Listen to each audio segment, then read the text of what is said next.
Here we have the updated 6431 vacuum tool. So we've included the pop-up indicator, we've got the gauge on here, relocated the handles to the positions that we had talked about. We also included the slide handle up here, or the slide mechanism, to give us our tilt back and forth, and I'll show you how that works. Turn the vacuum on, we'll come down to the part.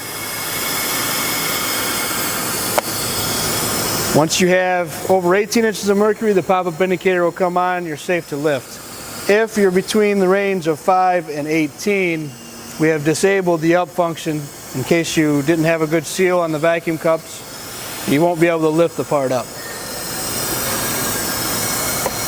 So to tilt the part down or tilt it back slightly, this rocker switch here will give us that capability. This will help you put the part on in this angle.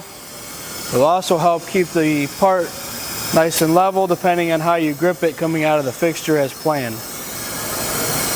Vacuum off again won't work until we pull the common trigger in.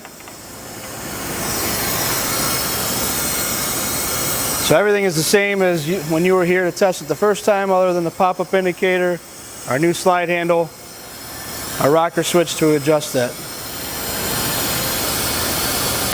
Okay, thank you. We'll get this shipped out to you this afternoon.